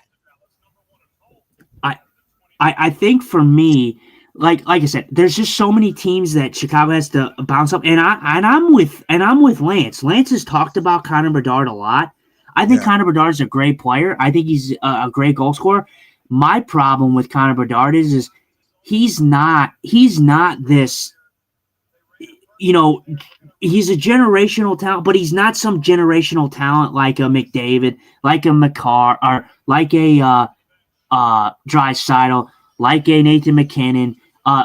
And I think even in the one season that we've seen Macklin Celebrini, I think Macklin Celebrini has surpassed Connor Bedard. I look at the guy and I just think Connor Bedard doesn't have the capability of doing the superstar highlight reel things. Yeah, you've seen some goals here and there. He's had some very highlight reel things, but like a blind squirrel can find a nut every once in a while. Connor Bedard needs somebody to pass him the puck. He doesn't have anybody to pass him the puck. And that's why Chicago struggled so much. Rantanen hit the post on the power play. Minute and 12 seconds to go on the power play. Sorry, I wanted to get back to the game. But again, Wendy, I'm not coming at you sideways. I do think Chicago has a bright future. I think that if you think the Blues' future is not bright, I think that you're not seeing things right. Because I think Jimmy Snuggerud is I think he proved, even with a down year in the first part, I think he had a better season than most Blackhawks players did. So, okay, so Wendy, correcting says, yes, I'm saying the Blackhawks are shifting into wild card conversation next season. They may not make the playoffs, but they will be in that conversation coming near that wild card. I'm saying, okay, Wendy, that's great, but I think the Blues are a top 3 team next year. I honestly think the Blues are a top 4 team next year. I think this was a misnomer for us. Heiskanen going to the box for tripping. 32 seconds left. We'll be 4-on-4, and then Minnesota will get a power play.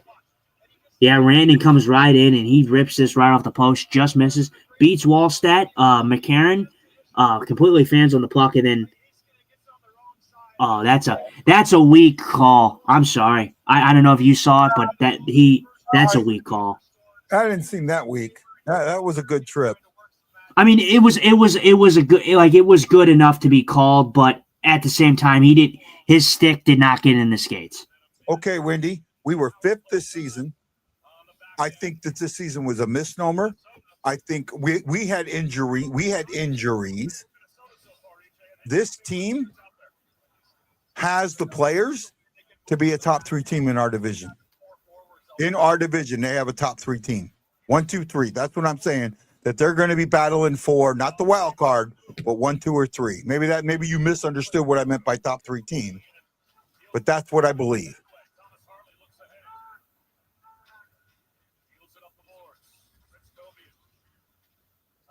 Right. Yeah, Jason, that's fine. Like I said, there's people that like him, but I look at the talent and I look at Macklin Celebrini, and I like Macklin Celebrini more than I like Connor Bedard. I think both are good players, but I think Macklin Celebrini has the capability of making others around him better, while I think Bedard still has not captured that type of energy yet. At least in my opinion. Bedard is your Matthews.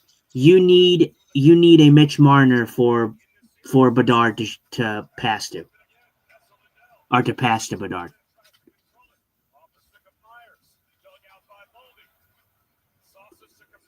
Kaprizov up to the point.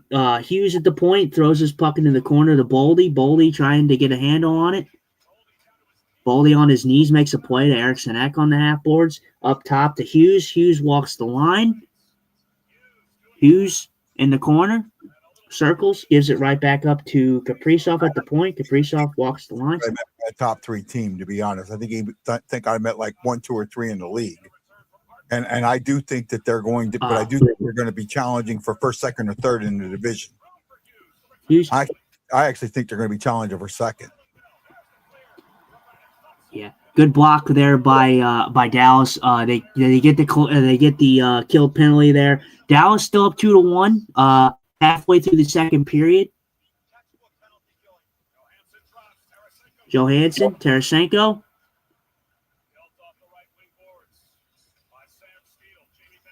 Trying to get this puck in. Sam Steele making a good effort for a forecheck. Jamie Benn in the corner, loses it. Johansson gets this puck to the neutral zone. Nice straddle of the line there to keep on sides. And I saw something where Chicago was one of the oldest teams in the league. For a team that's supposed to be getting better, younger, they were one of the oldest teams in the league. I think Pittsburgh holds the oldest team in the league, though. I don't remember if I've seen it. I think Sam Steele has the puck. It gets this shot on. Jesper Wallstad with an easy save. Just covers it up. If Monty doesn't make the playoffs in 26-27, is ready. Monty's not getting fired.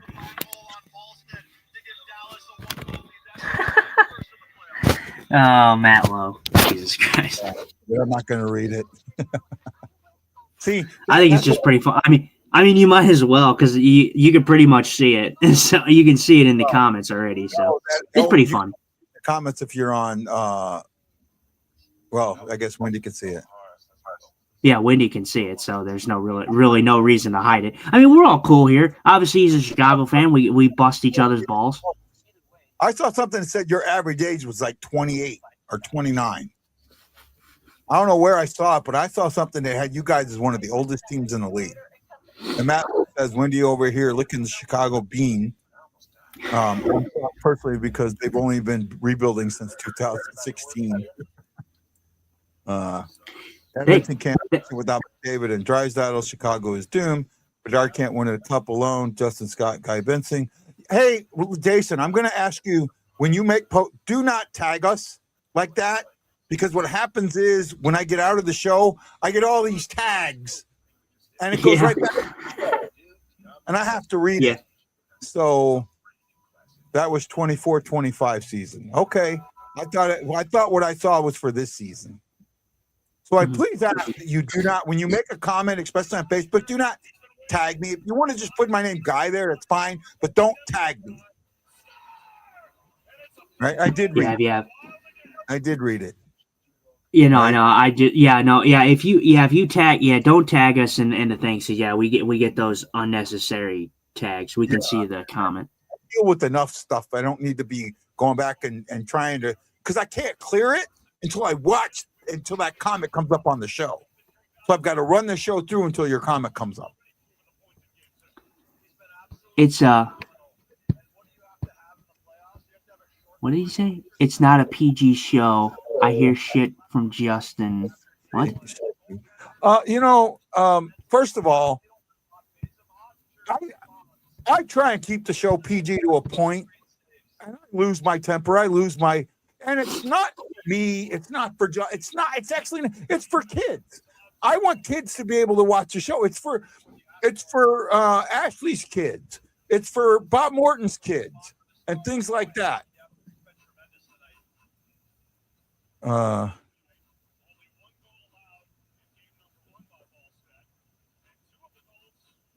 it's no problem, Jason. I meant to say something earlier, but when you tag all of us like that, now it's going to be really hard for me to make that go away. So that's why I wanted to say something there. Jamie Benn has his puck down low. Still fighting for it here on the half boards. Foligno turns his puck into the neutral zone. Middleton gets his puck in deep, throws it around to his forward companion, McCarron. Dallas to the neutral zone. Doesn't get it deep enough. Middleton kind of just throws it right back. Goes out of play. Oh, excuse me. Let's see. What do we have here? Is the Carolina Senators game still going on? I think it is. Is it? Might be in a... I have no idea. I haven't. It's the intermission, yeah.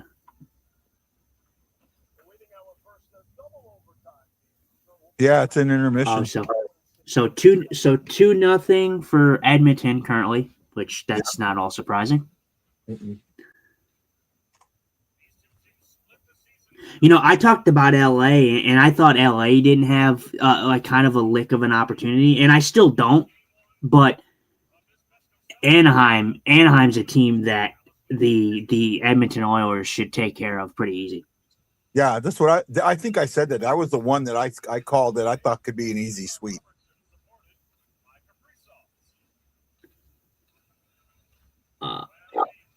Ooh, man, he OT. drilled Yeah, him hard right there. I love this about the Kaprizov? playoffs.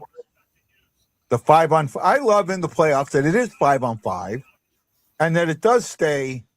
It's sudden death. It goes till it's over. I love that.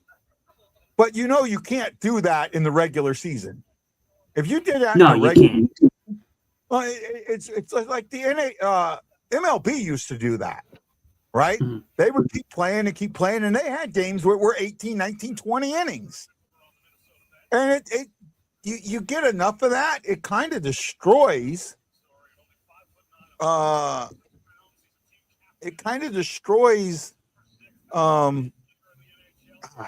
sorry. It kills players. You can't do that in the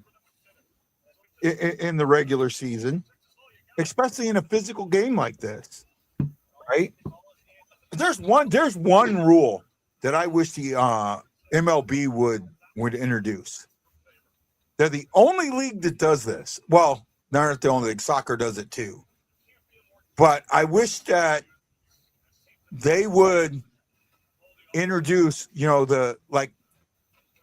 when a player comes out of the game, gets changed, they're done, right?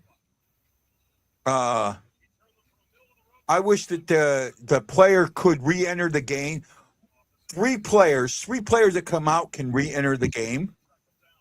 But if they re-enter the game, they can't come out again.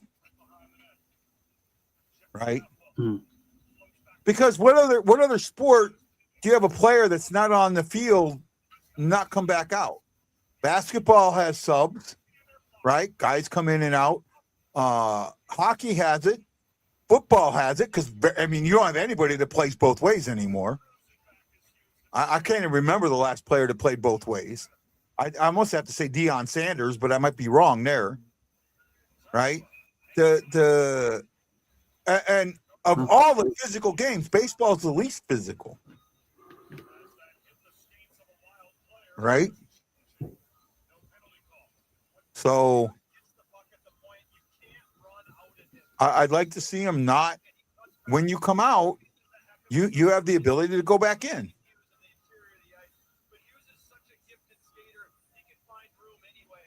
I make a defensive substitution, or I put a pinch hit a guy, and my guy gets a home run and ties the game up. Well, I want my defensive guy to go back in, right? I think that should be allowed.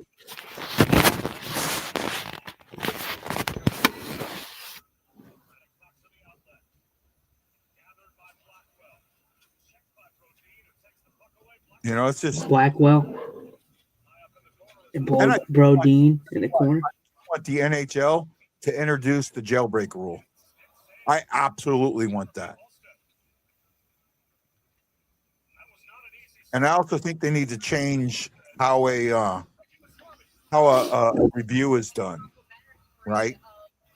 If you lose a review, I get it. Okay, let's say I review, goaltender interference, right? I have a review for goaltender interference, and I'm right. It's called goaltender interference. Well, guess what? Hey, MFers, goaltender interference is a penalty.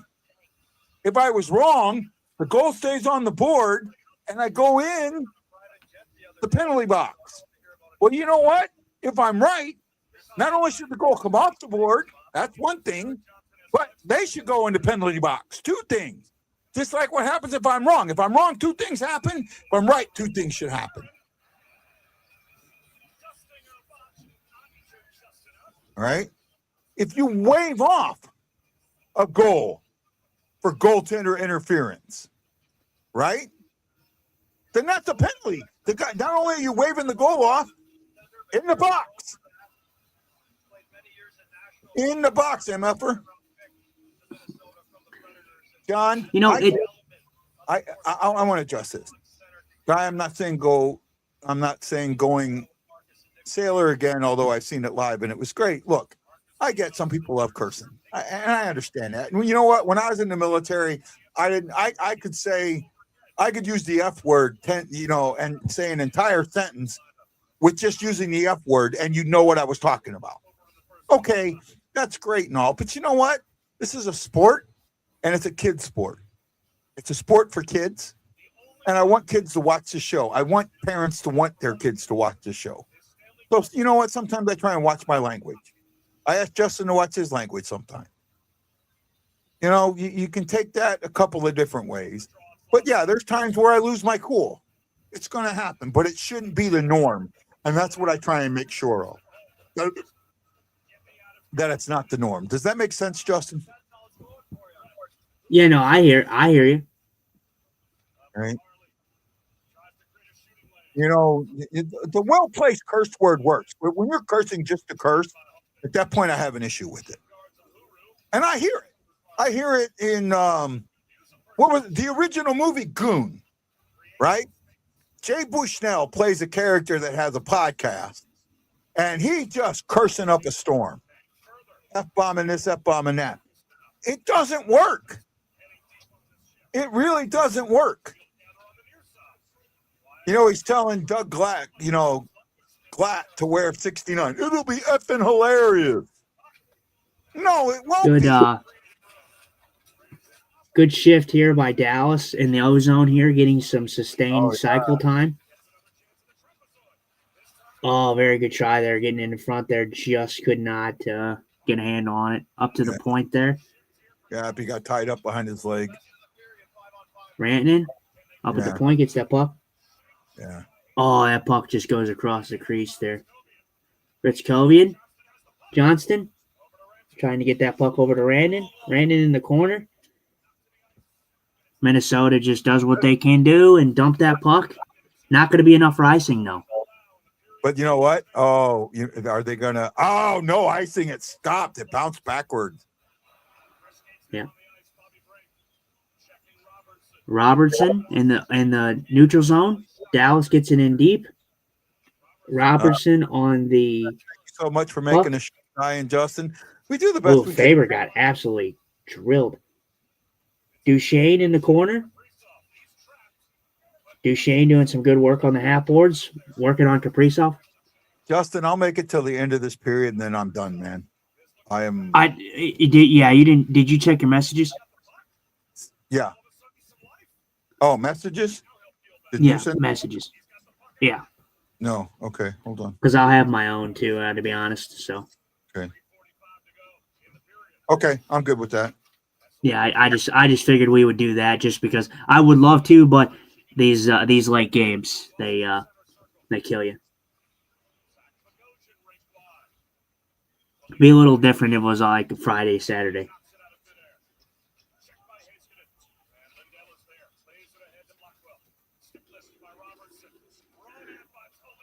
Foligno tries to take a run at Robertson, and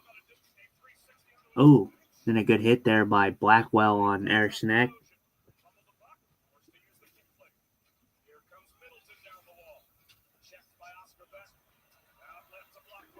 Blackwell carrying it in the zone. Radek Faksa in the center there. Blackwell gets it over to Bischel.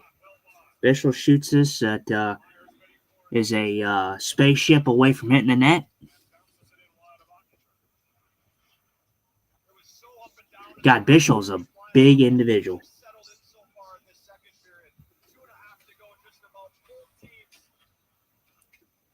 Johansson drops it off to Urov. Urov dumps it in. Foligno in on the forecheck.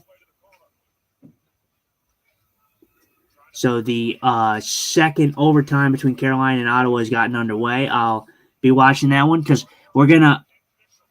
Well, actually, I guess I can just say because we're not going to do the third period.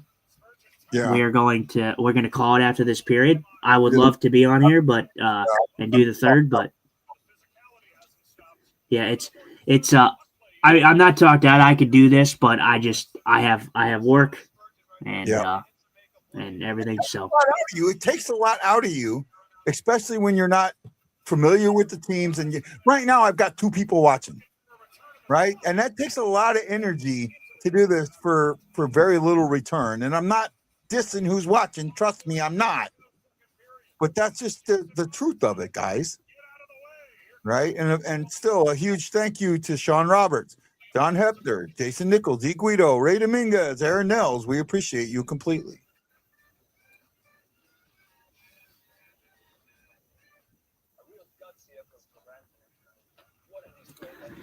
Let me go over and look real quick. Dallas and Minnesota coming up on the third period or second period intermission.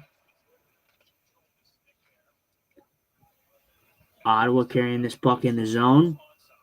Circles this puck into the corner. Not much happening there. Looking like an icing here. Shots currently 41-34 in favor of Carolina.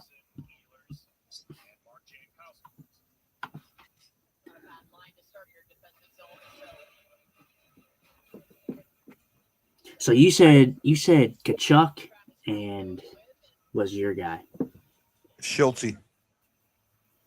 Stutzla. Yeah, sorry. Yeah, Stutzla. Yes, this is a good pick. We'll see. He almost scored too in the first overtime. Hit the post. Yeah, Stutzla almost scored in overtime with a good pass by Brady Kachuk. Hit the post.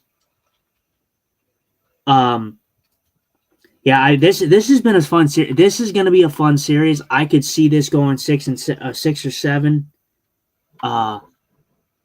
But I mean, I think Ottawa needs to win this game. They need to steal one in Carolina. That'd be huge for them. Oh, Ehlers pump fakes, tries to get this across. Stutzla gets his puck in the O-zone. Turn it over there. They're showing Faber. Jordan They're showing Stahl. so far in this game. Svechnikov.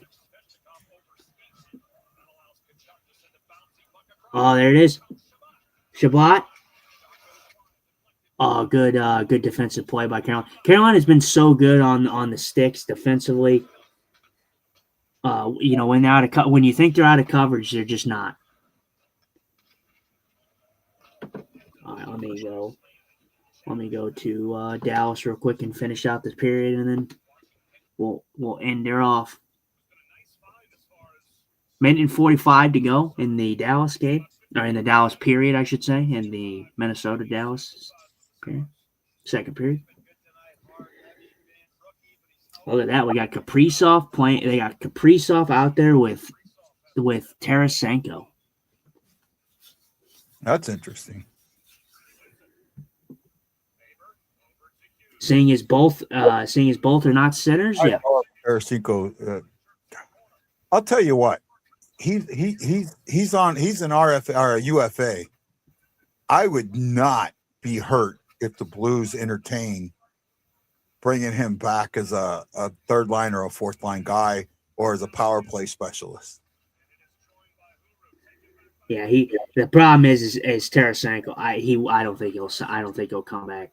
He would. I really do. I think that his issue, everyone makes it like his issue was the Docs. His issue wasn't the Docs.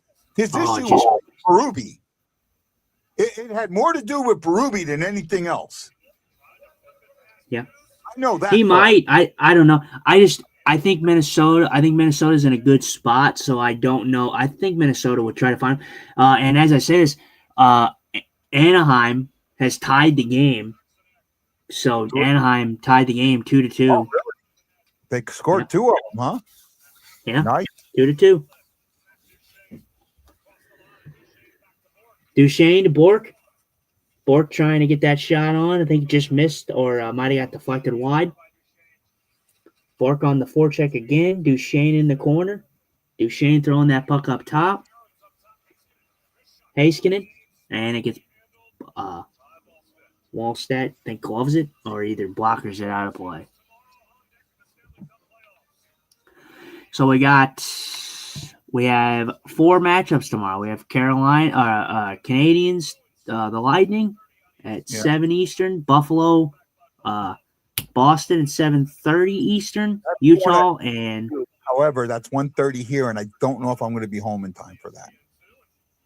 Yeah. So. I just was naming off what the times were. So 18 seconds to go in this period. Just wide there by Heiskanen. Rantanen, puck down below. goal line. Marcus Foligno skating this out. That's going to Oh, I thought pretty that much went, kill the. thought that went in. Uh-oh. Here we go. Here's some physicality. Oh, oh yeah, oh yeah, that's gonna be that absolutely a penalty. Yeah, I would be shocked if Right there, it's Minnesota's not shorthanded. play. What's up? That play right there had everything to do with what happened in the St. Louis play that didn't, where no supplemental discipline got called. The headlock throwing him down. Mm-hmm. That's the exact same thing that happened with Thomas. Yeah, I would be shocked if Minnesota does not come out of this shorthanded.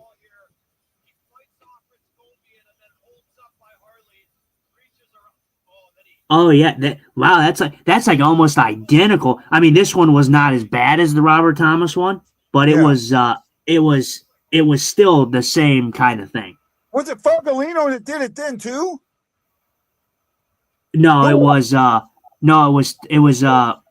Pierre-Luc Dubois on the Capitals. But it's the same thing. And this, because they didn't put any supplemental discipline there, he's able to do this. So what's happening here? Is Minnesota's got to have an extra penalty, right? They got to be shorthanded going into the third, right? Well, there was. Well, they can call. I think they call interference, and then they call the instigating. Yeah, I mean, yeah, this one wasn't as bad as the Robert Thomas one, but this is definitely a penalty. Yeah, same style. Yeah. Right? It should be a 5-minute. That should be a 5-minute penalty right there. He took him right down on his neck. That should be a 5-minute penalty. And it's not going to be, and these guys are arguing about that. He gave him an inverted DDT. Yeah, basically. They were inspired by WrestleMania this weekend. Now they're giving Hartley and Foglino offsetting minors at the moment. Oh, okay. They gave it a major penalty, I think, but it will be reviewed.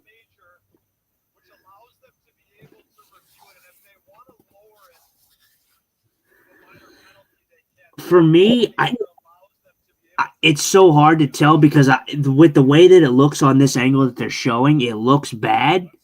But from the other angle, I don't know how hard he actually hits on his head. To me, it's a major because he takes him and flips him. I mean, look at his neck. Watch his neck. Oh, they're right there. The way his body hits into the – look how Hartley hits into the glass. Yeah. What is – oh, well, this is pretty quick. Let's see.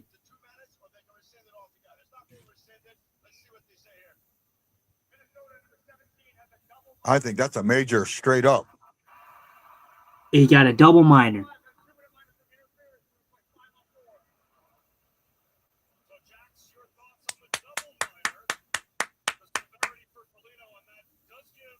Yeah, so double minor. I'm okay with the interference, and I think that's well called. That's very well called. I'll give the refs their due on that one. That was very well called. Yeah, I think for me, yeah, I don't think that one needed to be. It was a bad play on his part, but I don't think it needed to be a 5. I'm okay with a 4. Yeah. Like I said, I don't think it was as egregious as enough as the Pierre-Luc Dubois one on Thomas. Yeah. 2.4 to go in the period. 2-1. Dallas has a power play. They will have 1:58 time remaining. And there you go. There's your second period coming to an end. Dallas up 2-1.